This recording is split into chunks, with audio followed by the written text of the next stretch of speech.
Hello everyone, I am your host Pradeep Yadav from Agriculture Academy Dehradun and I am back with another video.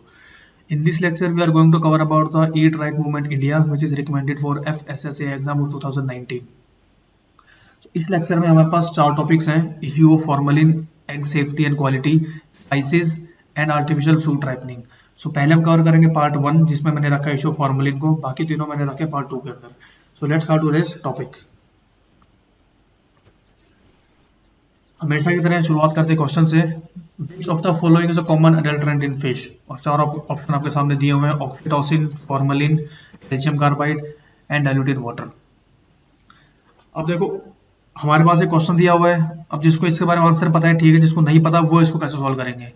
मैं हमेशा अपने students को एक ही बात बोलता हूँ कि आपको ऑप्शंस एलिमिनेट करने आने चाहिए, और ऑप्शंस एलिमिनेट कर लेंगे तो आपके पास 80 to 90% चांसेस होंगे क्वेश्चन को सॉल्व करने के लिए। तो पहले मैं इस क्वेश्चन को सॉल्व करने की हेल्प करता हूँ आपके, आप लोग खुद ब खुद इसका आंसर दे पाएंगे। ठीक है, ऑक्सीटोसिन सबसे पहला हमारे पास ऑप्शन है।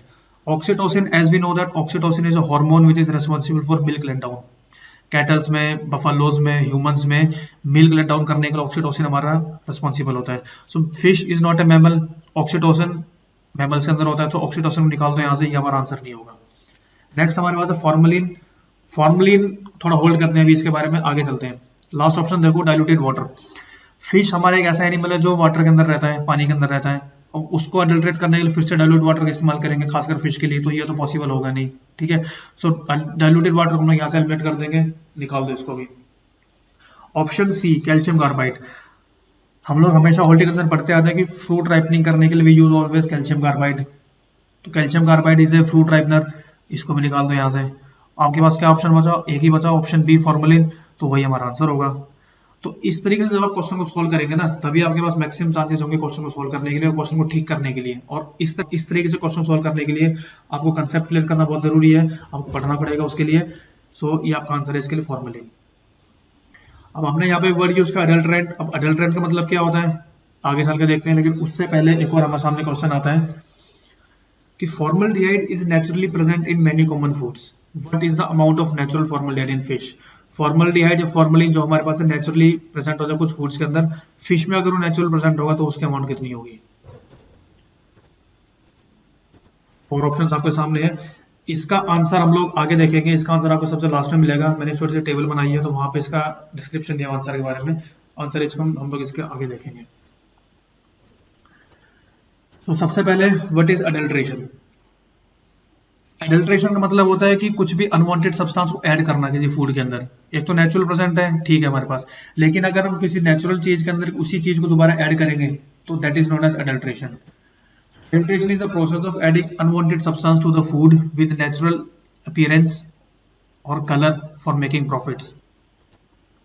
Adulteration is very common today and the most common adulterated food product is milk. आज के समय में सबसे ज्यादा जो मिलावट वाला जो फूड आता है वो है या तो मिल्क होगा या कुछ मिल्क के प्रोडक्ट्स हो सकते हैं जिनके अंदर हम लोग बहुत सारे अदर चीजों को यूज करते हैं as an adulteration. Adulteration lowers the quality of food. And as per the annual report of FSSAI, nearly the 1/5 products in India were found adulterated or misbranded. Okay, so ये report है, annual report है FSSAI की, जिसने उसके अंदर ये बताया कि इंडिया के अंदर 1/5 ऐसे प्रोडक्ट्स हैं, खासकर मिल्क प्रोडक्ट्स हैं, जिनके अंदर मिलावट आती है या जिनको अडल्ट्रेट करते हैं। Adulterants used in milk are water, chalk, urea, caustic soda, and skimmed milk. While khoya is adulterated with paper, refined oil, and skimmed milk powder. Skimmed milk का मतलब होता है मिल्क विदाउट क्रीम, ठीक है, तो हम लोग उसको बोलते हैं स्किम्ड मिल्क। सो ये छोटा सा आपके पास एक ओवरव्यू है एडल्ट्रेशन के बारे में कि एडल्ट्रेशन क्या होती है और हम लोग इंडिया में किस तरीके से उसको यूज करते हैं एडल्ट्रेशन के लिए और किस तरह ये एक ह्यूमन हेल्थ के लिए हार्मफुल होता है।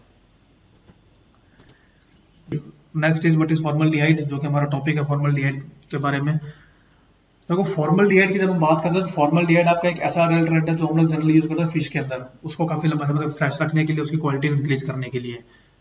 हमेशा हमने न्यूज में पढ़ा होगा कि कोलकाता से, वेस्ट बंगाल से, चेन्नई से, इंडिया के कोस्टल सी एरिया से हमने फिश के कुछ ऐसे सैंपल लिए जिसमें आपको फॉर्मल्डिहाइड के सिम्टम मिले। Okay, so these symptoms are harmful for human beings. अब फॉर्मल्डिहाइड होता क्या है और ये हार्मफुल क्यों है उसके बारे में स्टडी करते हैं। तो एक chemical commonly used in industry for manufacturing of plastic resins that can be used in would, paper and textile industry. So formaldehyde एक ऐसा केमिकल है जो हम यूज करते हैं प्लास्टिक रेजिन्स को बनाने के लिए। अब अगर हम उसी फॉर्मल्डिहाइड को या उसी केमिकल को यूज करेंगे अपने फूड में ऐड करने के लिए, तो आप खुद ही अंदाजा लगा सकते हैं कि उसका क्या हेल्थ इफेक्ट हो सकता है एक ह्यूमन बीइंग के ऊपर।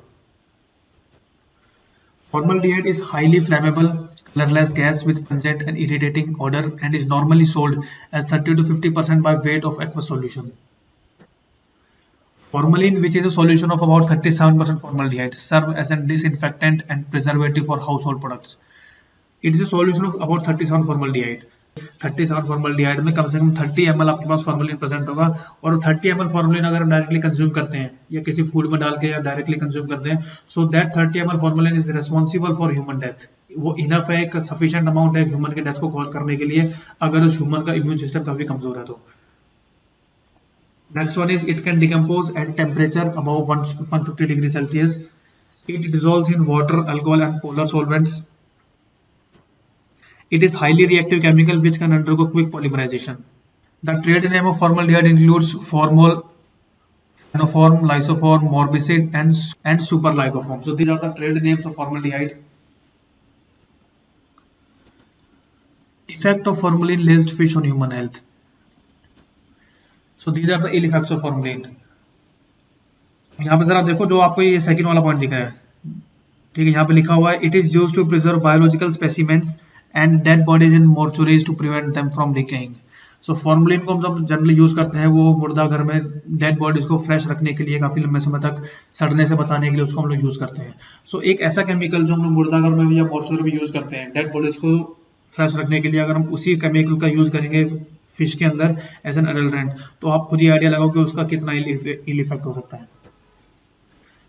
First of all, it increases the risk of cancer. Consuming 30 ml of formalin solution contains 37% formaldehyde, which is enough for human death.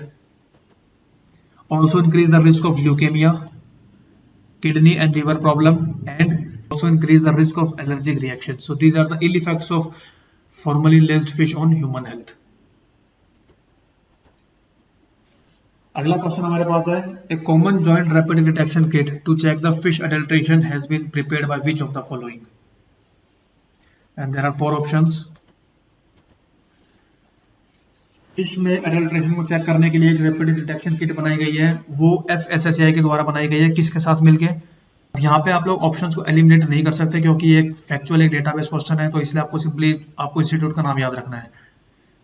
और वो कौन सा इंस्टीट्यूट है?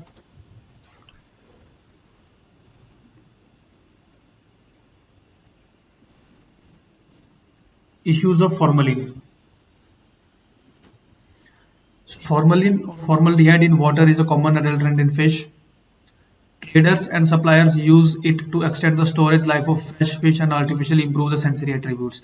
So basically हमें ये पता चला कि फिश को काफी लंबे समय तक स्टोर करने के लिए, उसकी स्टोरेज लाइफ को इंक्रीज करने के लिए और फिश की सेंसरी एट्रीब्यूट्स को फ्रेश रखने के लिए हम लोग फॉर्मलिन का इस्तेमाल करते हैं.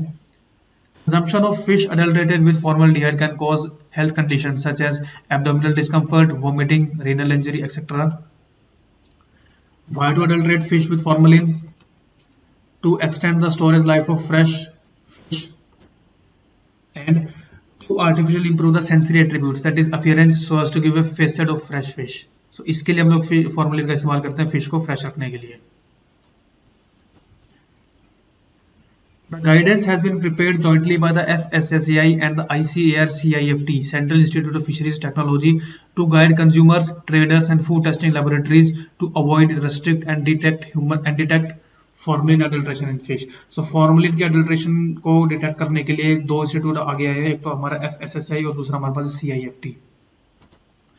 Consumers can check the fish for adulteration using the rapid detection kit SIF test. So जो हमारा क्वेश्चन था उसका आंसर है ये SIF test कि जो FSSAI और CIFT ने मिलकर एक रैपिड डिटेक्शन किट बनाई है just to check the amount of formalin in fish. This is simple method and rapid and consumer friendly, detects only added formaldehyde present in fish. The International Agency for Research on Cancer of WHO classifies formaldehyde as carcinogenic to humans with sufficient evidence for causing nasopharyngeal cancer in humans. And these are some fisheries institute in India with their headquarters and their establishment here.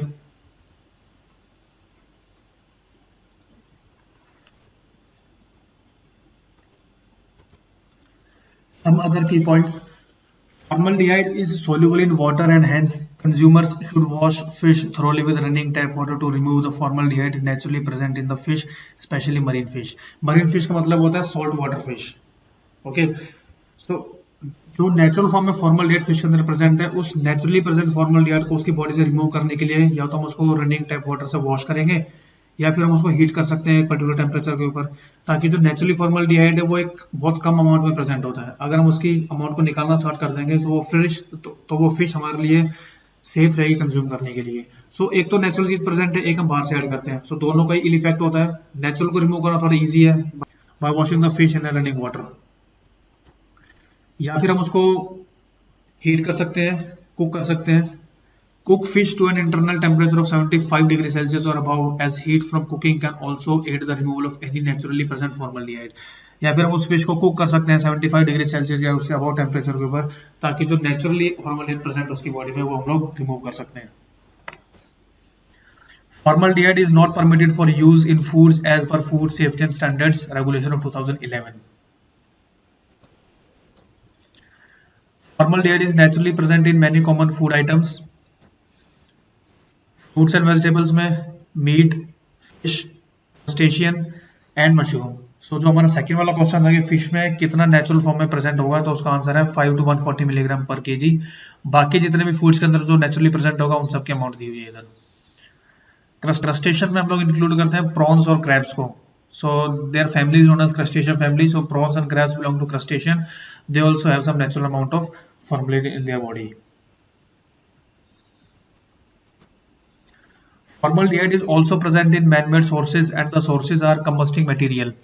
कुछ हमारे पास man-made sources हैं जिसके अंदर already formaldehyde present होता है. सो उनके नाम यहाँ पे दिए हुए हैं कौन कौन से हमारे पास man-made sources अवेलेबल है which has the availability of formaldehyde in there.